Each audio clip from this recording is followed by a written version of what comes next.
Yo quiero que abra conmigo su Biblia. Yo sé que todos deben de traer su Biblia, todos es un requisito para nosotros el poder tener una Biblia. En el primer libro de las Crónicas, capítulo 4, voy a leer unos textos a partir del versículo número 8. Y vamos a leer 8, 9 y 10. Bueno, vamos hasta leer hasta el 11 para que no digan que somos escasos en cuanto a la lectura. Bueno, la palabra del Señor dice de la siguiente manera, así: Cos engendró a Nub, a Sobeba y la familia de Aharel, hijo de Arum. Y Jabes fue más ilustre que sus hermanos, el cual su madre llamó Jabes, diciendo: por cuanto lo di a luz en dolor. E invocó Jabes al Dios de Israel, diciendo: oh, si me dieras bendición y ensancharas mi territorio, y si tu mano estuviera conmigo y me libraras del mal para que no me dañe. Y le otorgó Dios lo que pidió. Kelub, hermano de Sua, engendró a Meir, el cual fue padre de Estón. Si te das cuenta de algo muy importante, lo que acabamos de leer en esta noche, tiene algo que si lo apreciamos con cuidado podemos descubrir casi un misterio. Dentro de todo el historial que está narrando el escritor de las Crónicas, que las Crónicas era la historia que registraba el pueblo de Israel. Nosotros tenemos historiadores. Usted y yo sabemos o conocemos algo de la historia gracias a personas que se han dedicado a recopilar toda la información para que nosotros podamos conocer la historia. Hoy, por ejemplo, fueron los servicios fúnebres del expresidente Bush, el padre, y él, a través de esta muerte, han transmitido un poco de la historia de él. Un hombre que supuestamente para todos los conocedores es el último líder nacional que ha tenido los Estados Unidos. Un hombre que fue piloto aviador, un hombre que fue senador, un hombre que fue el secretario de la CIA, un hombre que fue vicepresidente y un hombre que llegó a ser presidente de la nación más poderosa de la tierra. Y hoy hicieron un recuento de toda su historia. Cuando uno escucha la historia y empieza a recabar toda esa información, hace cuenta que es como la crónica de una vida. La Biblia describe que aquí el historiador o el cronista está hablando de muchas personas, está hablando de genealogías, está hablando de familias, pero en medio de todo ese historial de familias aparece la vida de una persona que, por cierto, le da una importancia mayúscula, o sea, le da una proporción diferente a la que le está otorgando a los demás. Por ejemplo, dice el versículo 8: Cos engendró a Nub. Hasta ahí queda la historia de Cus y la historia de Nub. Sobeba y la familia de Aharel, hijo de Arum. Hasta ahí termina. Y de repente brinca un momento y dice así: y Jabes fue más ilustre que sus hermanos. ¿De dónde proviene este personaje? Si está hablando solamente, hace cuenta, Francisco engendró a su hija y su hija, bueno, la genealogía sirve, pero no, aquí no hay nada de eso. Aquí termina un espacio y de repente ponen la vida de un hombre a quien le dan un poco de importancia o un valor infinito para conocer el estado de su vida. Y dice: y Jabes fue más ilustre que sus hermanos. O sea, como salido de la nada, como que nada que ver con lo que está pasando. Si están solamente reconociendo los nombres de los familiares, de los hijos, de los nietos, de los bisnietos, de los tataranietos, y de repente se detienen para poner atención en un personaje de la familia. Yo creo que eso es muy importante. Yo creo que en la Biblia todas las cosas que están escritas tienen un propósito para nosotros. El propósito no es simplemente llenar un espacio que quedó vacío y dice, pues aquí le faltó letra y le vamos a poner letra. No, sino que tiene un propósito, tiene algo que enseñarnos. Y dentro de ese algo, nosotros somos los mejores, los más beneficiados. Porque al conocer lo que quiere mostrarnos Dios, estaremos descubriendo cosas importantes que a la larga nos van a ayudar para tener una mayor fe, una mayor comprensión de su palabra y también un mayor anhelo por conocer la palabra de Dios. ¿Cierto o no es cierto? Entonces dice la Escritura, salió de entre la nada como del anonimato. Y déjame explicarte, muchos de nosotros a lo mejor somos perfectos desconocidos para el mundo entero. Pero quizás Dios, y no digo quizás, Dios tiene un propósito para cada uno de nosotros y nos quiere sacar del anonimato para ponernos en un lugar de preeminencia. ¿Quién iba a pensar que a ti te iban a conocer una multitud de personas? ¿Quién iba a pensar eso? Pero de repente Dios te saca de la nada para ponerte en un espacio a donde ahora tienes que dar las características de tu vida, o ya sea ilustre o desastroso.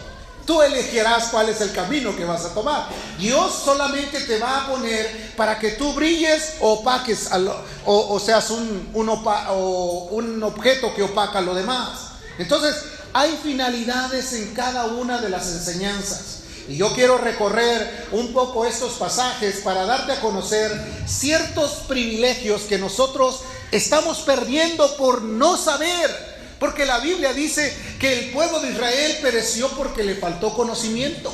No pereció por ser llamado el pueblo de Dios. No pereció porque tuvo muchos enemigos. Pereció porque le faltó conocimiento. Y si somos honestos, muchos de nosotros estamos a veces tratando de comprender algo que lo vemos como muy lejano o incomprensible. Pero con la ayuda de Dios podemos tener el entendimiento claro y preciso de lo que Dios quiere enseñarnos. ¿Está conmigo? Entonces, el curso de nuestra vida también tendrá una historia.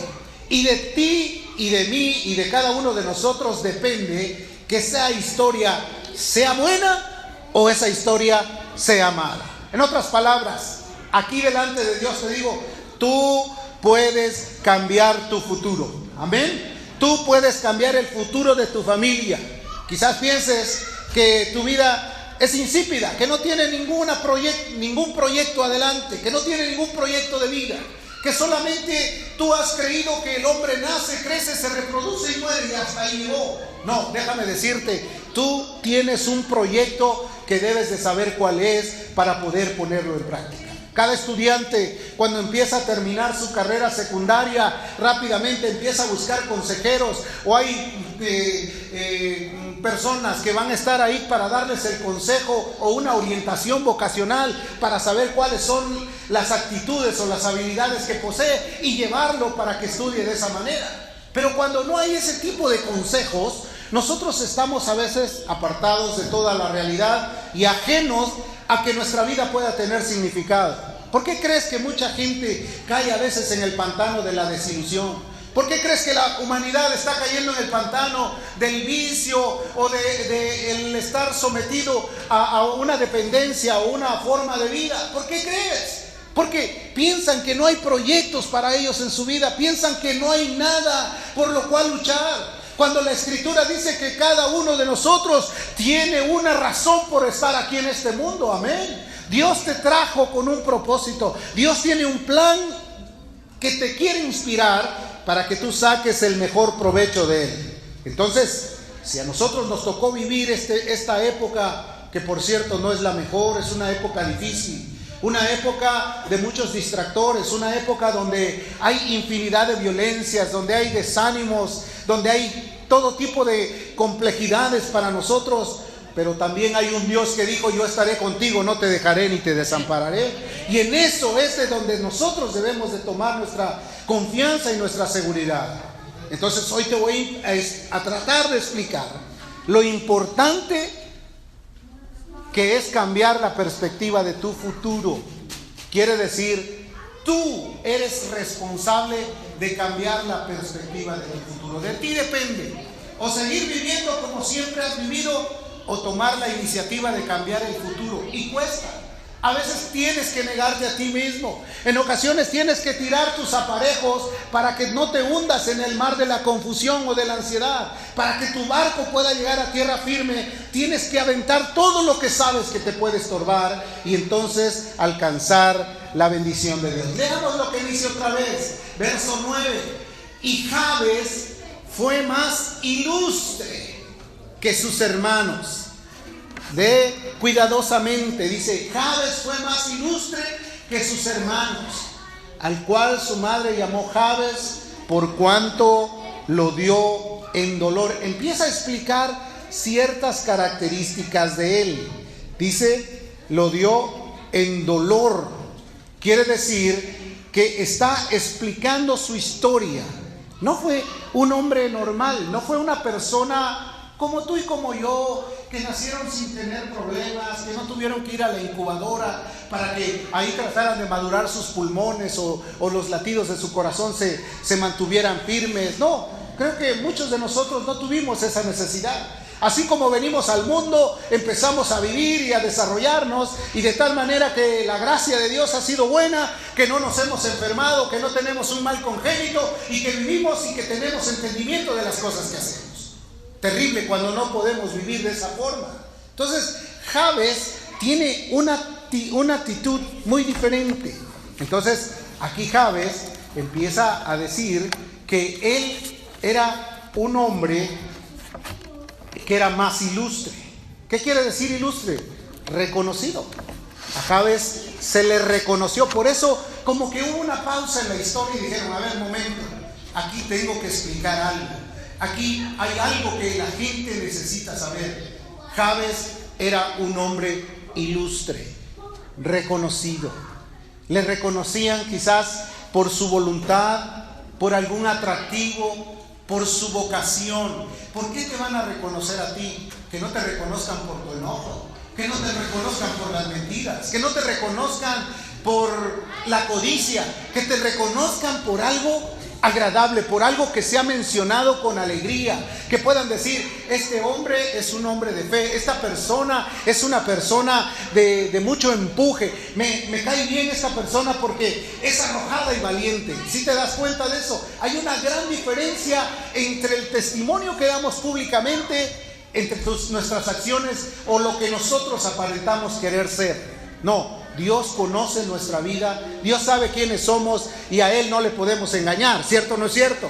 Dice que era reconocido por sus hermanos, más que sus hermanos. Yo te quiero decir una cosa, ¿estás dispuesto a cumplir tus propósitos? A que la gente te reconozca como tal. Que diga, mi hermano, no, es un hombre de Dios. Mi hermana es una mujer de fe. ¿Te gustaría oír eso? ¿Verdad? Porque los enemigos del hombre están en su casa.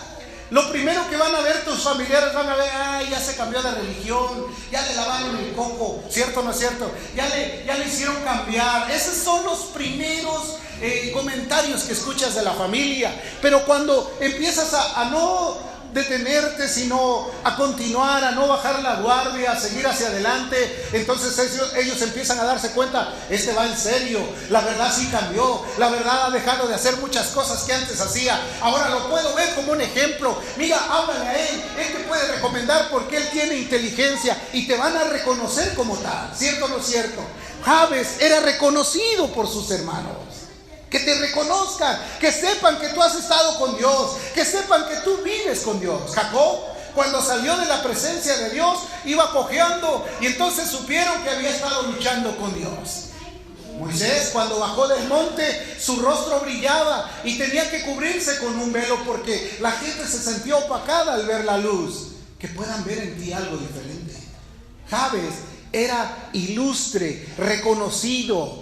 Tú tienes una familia y te tienes que distinguir en medio de ellas. ¿Cuántos dicen amén? Te tienes que distinguir, que si antes te conocían por el más malo, que ahora te conozcan por el más bondadoso. La Biblia dice que Moisés era el hombre más agresivo del mundo y fuerte aparte. De un golpe mató a un egipcio. Nada más te puedes imaginar qué clase de golpe le acomodó. No, pues algunos dirían, pues fue con un garrote. No, no dice la Biblia con qué objeto, nada más dice que de un golpe lo mató. A veces tú puedes golpear y no haces nada. Entonces habla de alguien con virtudes, alguien que tiene algo de propósitos. Y dice el verso 9, volvamos a leer, sigue adelante por favor. Fue más ilustre que sus hermanos.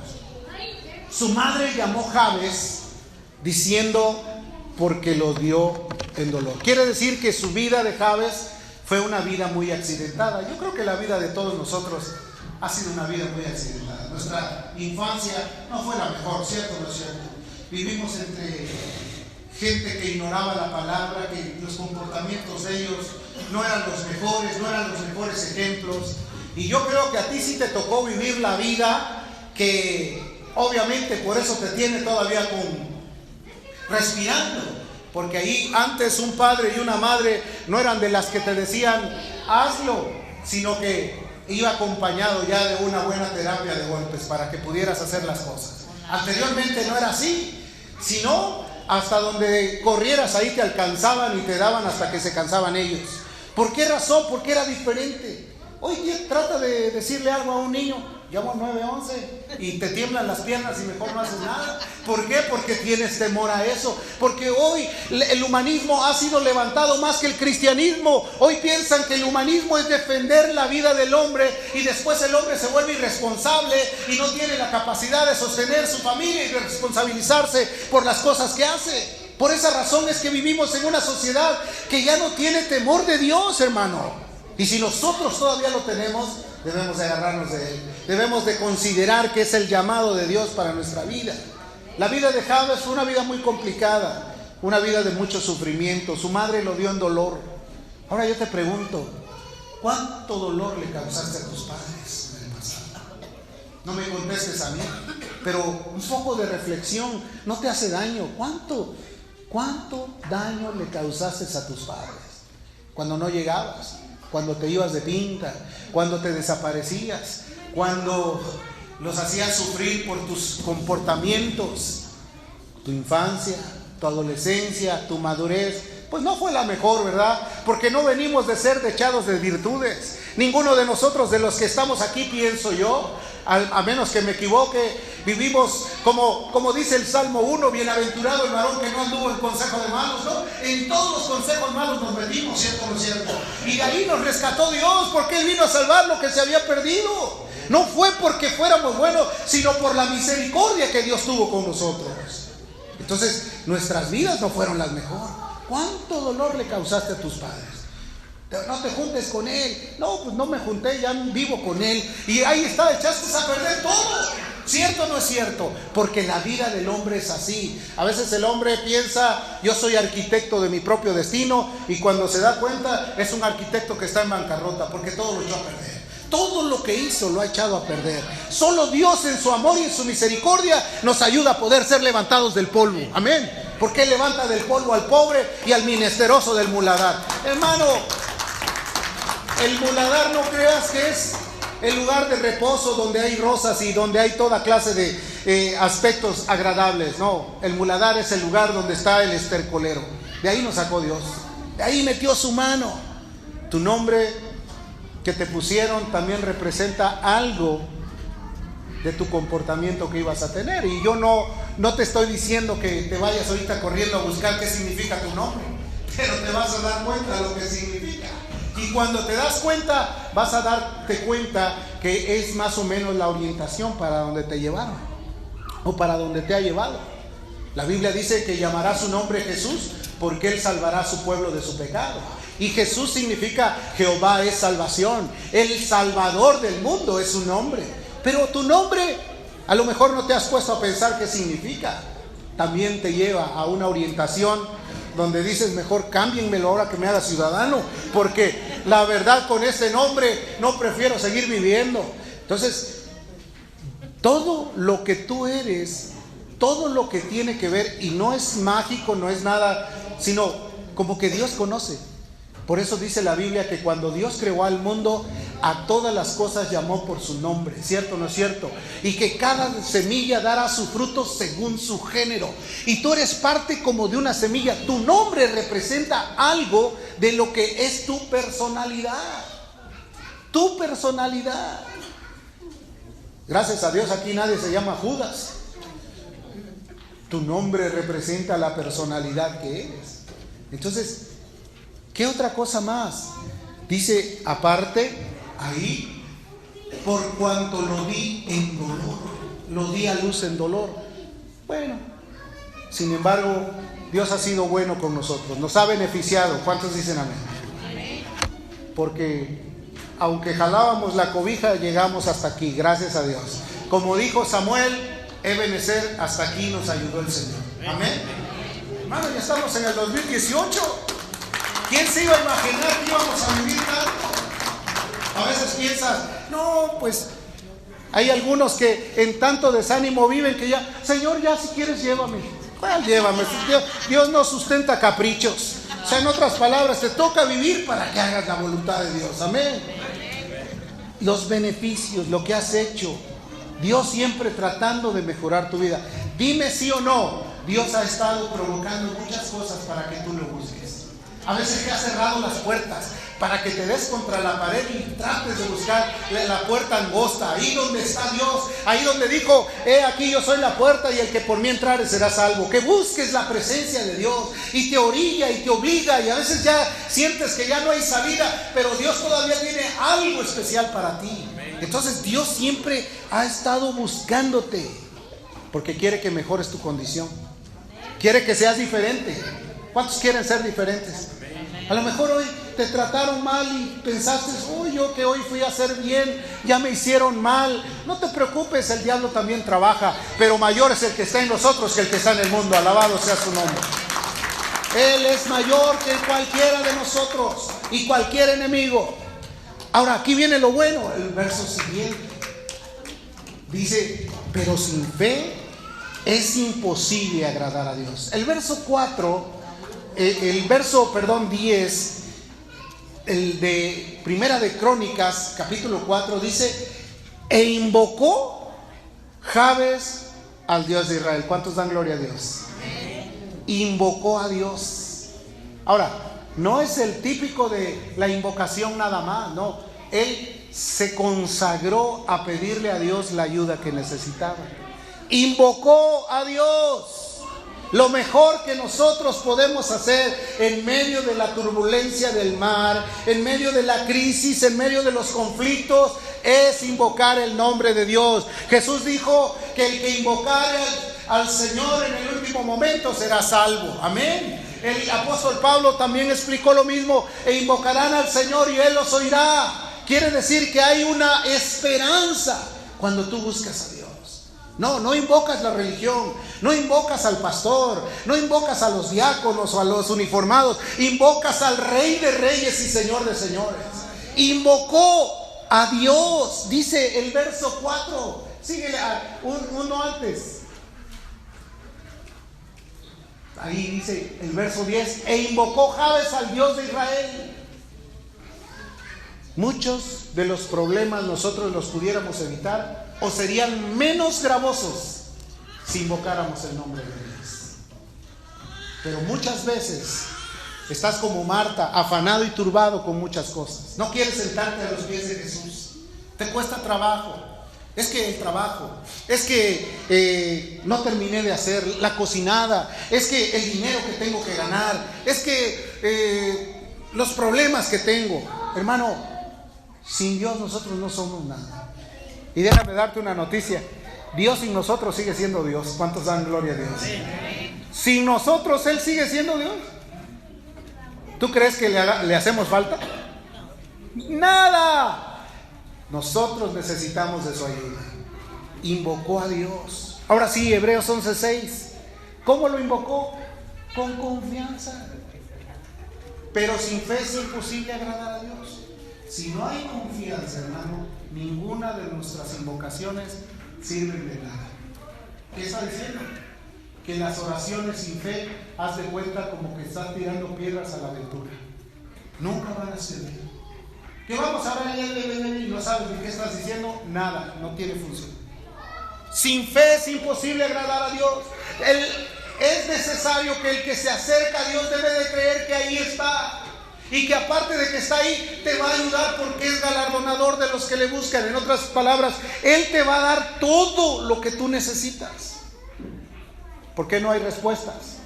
¿Por qué te pasas las noches a veces apretándote los dedos? ¿Por qué sufres cuando sabes que ya va a amanecer y vas a tener que enfrentar una prueba?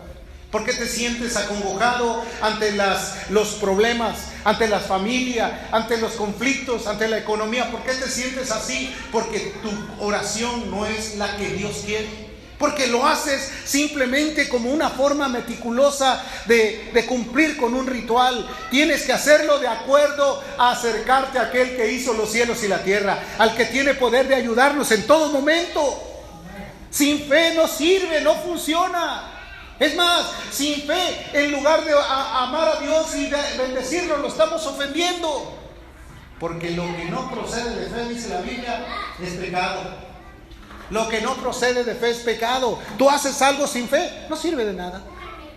La predicación, la oración, los cantos, el congregarte sin fe, no sirve de nada. Voy porque a ver qué pasa, a ver qué veo. No, sin fe es imposible agradar a Dios. Tiene que ser de todo corazón. Romanos 10, verso 10. Dice, porque con el corazón se cree. Tienes que creer, la fe proviene de adentro para afuera. La fe no viene de los dientes para afuera, es del corazón para afuera. Con el corazón se cree para justicia. Y después de que ya lo crees en el corazón, con la boca lo confiesas. ¿Cuántos dicen amén? Primero creo que Él es mi Salvador. Primero creo que Él es el Redentor del mundo. Primero creo que Él lo puede hacer. Y ahora yo se lo declaro. Yo le digo, Señor, ayúdame. Porque en ti puedo tener esa respuesta. Con el corazón se cree para justicia y con la boca se confiesa para salvación. O sea, la fe no es algo mental, porque hay una fe de azúcar que con el sol se deshace. Hay una fe de chocolate también. Ponte un chocolate, por muy duro que sea en la mano, unos 2-3 minutos, cuando te das cuenta ya es un caldo, ya se deshizo. Tu fe tiene que ser firme. Tu fe, por la fe estamos firmes, tiene que ser de firmeza. Cuando es mental no hay respuesta. Cuando muchos dicen, pero yo ya le pedí a Dios y no me contesta, pues así le pediste. Porque Jesús dijo, conforme a tu fe será hecha. Él quiere ver tu fe actuar. En un día Jesús está predicando en una casa y viene mucha gente, y hay muchísima gente. Y de repente hay unas personas con mucha confianza y dicen, vamos a ir hasta donde está Jesús. Pero ¿cómo llegamos? Y vamos por un paralítico que conocemos. Y vienen con el paralítico los 4. Y dicen, no puedo. Yo me subo y tú me lo pasas. Ahí están haciendo maniobras. Se lo suben, lo cargan, lo llevan. Y empiezan a ver, ¿por dónde está? Estaba aquí está. Y empiezan a romper el techo del vecino. Y empiezan a quitar todo lo que exista, paja o madera o cualquier cosa, y empiezan a hacer un agujero. Y ya que lo hacen, bájalo rápido. Y dice la Biblia que Jesús, al ver la fe de ellos, no al paralítico, al ver la fe de ellos actuar, porque la fe no es algo que es místico. Sí, yo creo, pero no actúas. No, tiene que haber una acción en cuanto a la fe. Y dice que bajaron al joven. Y Jesús dijo, al ver la fe de ellos, le dijo al paralítico, levanta todo tu garrero que traes y vete porque estás sano. ¿Por qué razón? Porque vio la fe. La fe actúa, querido. Entonces tiene que ser de todo corazón. Con el corazón se cree. Si tú no crees, aunque lo proclames, porque hay muchos evangélicos que nada más repiten, pero no lo creen. Lo repiten como loros. Hay que creerlo de corazón. Entonces, cuando él se acercó, invocó a Dios, hizo unas peticiones bien específicas. Le dijo, si me bendijeres. ¿Cuántos quieren una bendición esta noche? Si me bendijeres. Fíjate, no vino a decirle, Señor, es que yo quiero un cargo, yo quiero un puesto. No, bendíceme, Señor. Bendíceme, ya no quiero vivir así. Cada día que pasa, las luchas son mayores y yo no puedo. Ayúdame, bendíceme. Dame tu gracia, dame tu fuerza, bendíceme. Fue una oración con convicción. Sabía lo que quería. Sabes, hay dos tipos de cosas. Hay uno que sirve para recoger un salario y hay otro que da todo para darse él mismo también. Hay uno que trabaja, que se alegra porque es quincena. El otro está alegre todo el tiempo porque sabe que está sirviendo. ¿Sí te das cuenta? Hay una gran diferencia entre uno y otro. Dicen por ahí, hay uno que come para vivir y hay otro que vive para comer. Hay una gran diferencia entre las dos cosas, aunque parezca lo mismo. Entonces, tiene que ser convicción, con una seguridad. ¿Qué fue lo que hizo? No titubeó, le dijo, bendíceme. Primera de Juan, capítulo 5, verso 14. Dice, y esta es la confianza que tenemos en Él. ¿Cuántos confían en Él? Tú quieres ver señales, quieres ver milagros, quieres ver cosas maravillosas en tu vida. Tienes que creerle a Él, amén. Esta es la confianza que tenemos en Él, que si pedimos algo conforme a su voluntad, Él nos las da. Fíjate, no conforme a mi voluntad. Ahí está la gran diferencia.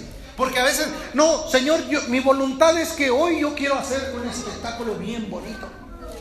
Pues si esa es tu confianza, Señor, que se haga tu voluntad y no la mía. Aún el mismo Jesús, estando en el momento de su padecimiento, dijo, Señor, si es posible, pasa de mí esta copa, pero que no se haga mi voluntad, sino la tuya. ¿Cuántos dicen amén?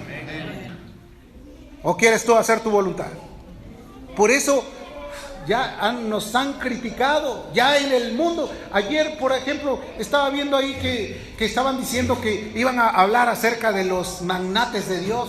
Y salieron todos esos que hacen mercadería con el evangelio. Imagínate. Ya de por sí la gente no confía. Invítalos a la iglesia. Ay, no, ese pastor vive como rico. ¿Sí o no? ¿Sí o no te dicen eso? Pues ojalá que Dios los oiga. No buscamos las riquezas de este mundo, sino lo que Dios quiere para nosotros, hermano. Entonces, si pedimos algo conforme a su voluntad, Él nos oye. ¿Cuántos dicen amén? ¿Quieres que Dios te oiga? Pídele cosas de acuerdo a su voluntad. Ya estoy cansado con esta persona que me diste, con la que yo, Señor, cámbiala, ponle ojos azules y... No, olvídate, esas cosas no. Nada de eso, conforme a su voluntad. Señor, cambia su corazón para que te busque, para que sea responsable. ¿Qué diferencia? ¿Sí o no? Pero a veces pensamos que, hermanos, Dios está dispuesto a ayudarnos. Punto muy importante. Dios no solamente te dice que lo hagas, que lo busques. Dios te dice que está dispuesto a hacer todo lo que te haga falta, conforme a sus riquezas en gloria. Romanos 8:32 dice así: el que no escatimó a su propio Hijo. ¿A cuántos les gusta hacer negocio? Y hacer negocio y bajarle el costo. ¿Cuánto vale eso? 20. Yo le doy 15. Si no es tu negocio, les gusta regatear, ¿verdad? Miren, no, le doy 14. Si vale 20, ¿cómo vas a pedir? Dice la Biblia que Jesús, Dios, el Padre, no regateó a su Hijo. ¿Qué hubiera pasado si Él hubiera dicho, bueno, les mando un profeta? Ya habían matado a muchos. Un cordero, no, pues ya los habían hecho todo en el tiempo de sacrificio. Él sabía que para que la humanidad fuera redimida, necesitaba dar lo que Él más quería, y era su Hijo. Él no escatimó a su propio Hijo. ¿Cómo no nos dará con Él todas las cosas? Todas las cosas.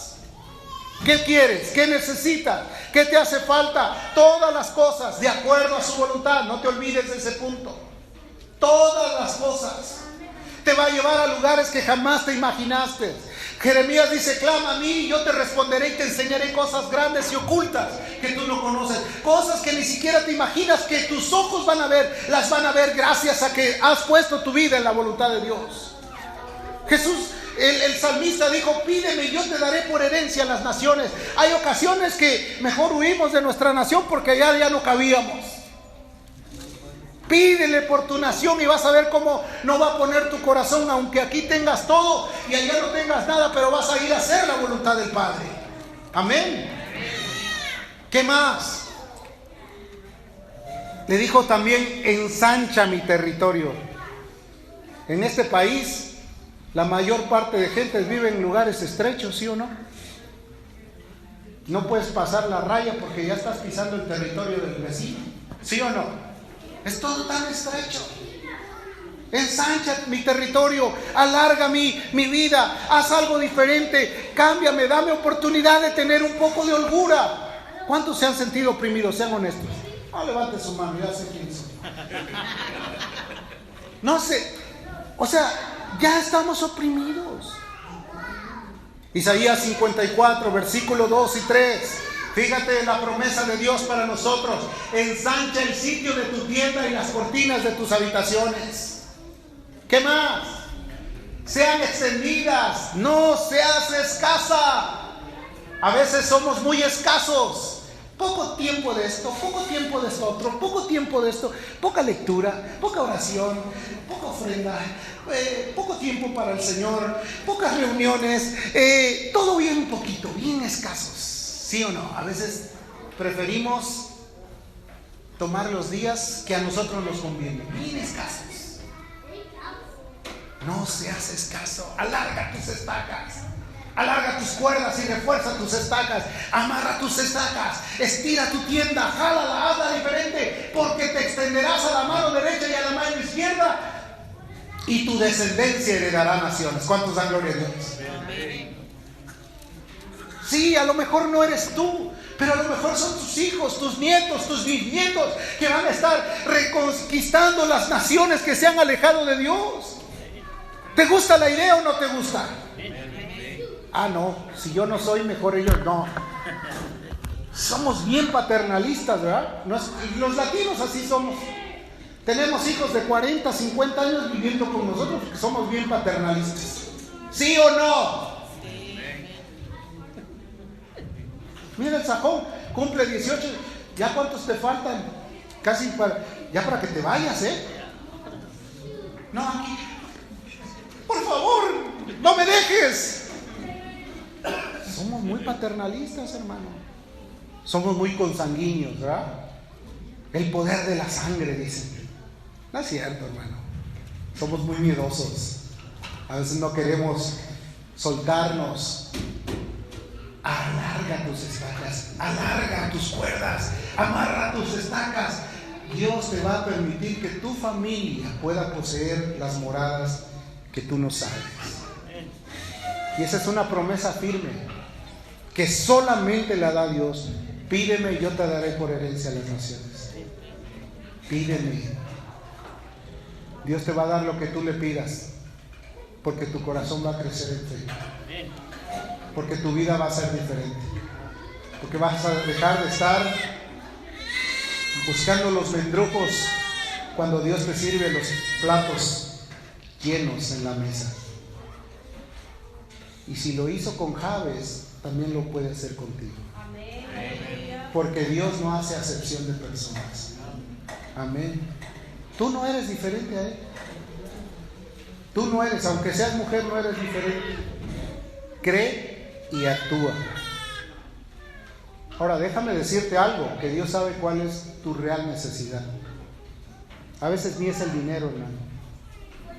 A veces es un corazón rebosante de amor por Cristo. Tu vida y tu perspectiva será diferente.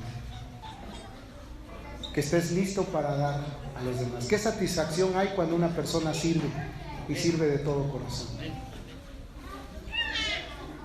Te voy a contar una historia. Sucedió en un lugar apartado. Dos hermanos tuvieron una discusión, la cual los llevó a cortar sus relaciones, a decir, no, ya no te quiero volver a ver. ¿Verdad que eso no pasa entre nosotros? Ya no te quiero ver, ya ni me hables. Y entonces un día se fue su hermano, vivían una casa enfrente la una del otro. Entonces dijo, ¿qué haré para que ya no lo vuelva a ver? mientras se fue él a un empleo, a un trabajo, él desvió el curso del río y lo pasó en medio de las dos casas. Entonces, ahí empezó a correr el riachuelo. Cuando regresó el hermano, se dio cuenta que ya había un río de diferencia y se enojó mucho. Dijo, qué malvado es este, ¿cómo me vino a hacer esto? Entonces dijo, pues yo voy a hacer algo también. Y empezó a tener una idea, tengo que hacer algo. Y de repente por ahí, en esos tiempos, pasó un carpintero y le dijo, ¿cuánto me cobras por ponerme aquí una cerca? Pero todo derecho aquí, que no se vea nada del otro lado. Y él le dijo, pues yo te la hago. Hazme una cerca. Y el carpintero se puso a trabajar, pero no le hizo una cerca, le hizo un puente.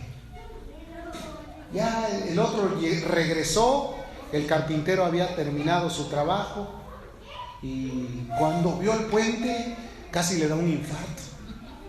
Oye, pero yo te pedí una pared, te pedí un muro, yo no quiero volver a ver a este. ¿Por qué me hiciste eso?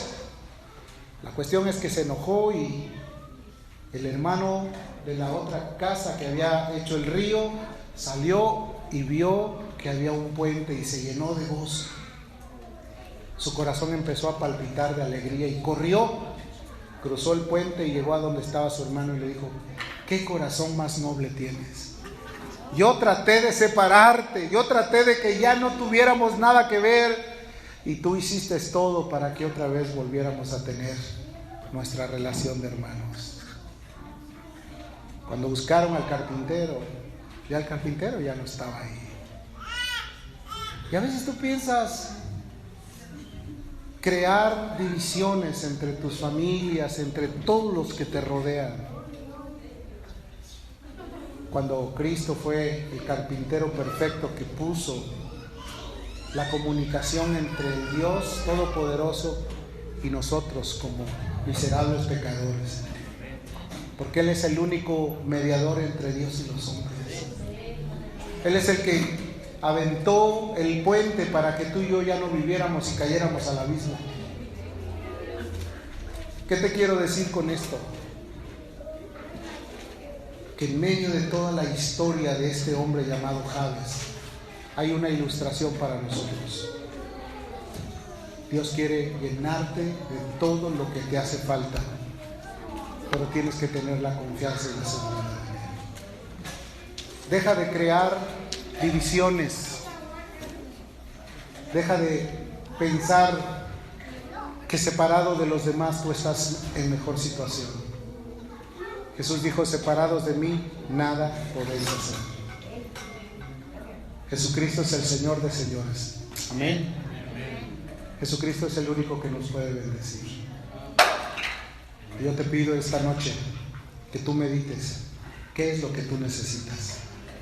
Jabes invocó a Dios, le pidió que lo bendijera, le pidió que ensanchara su territorio, le pidió que lo guardara para que sus enemigos no le hicieran daño.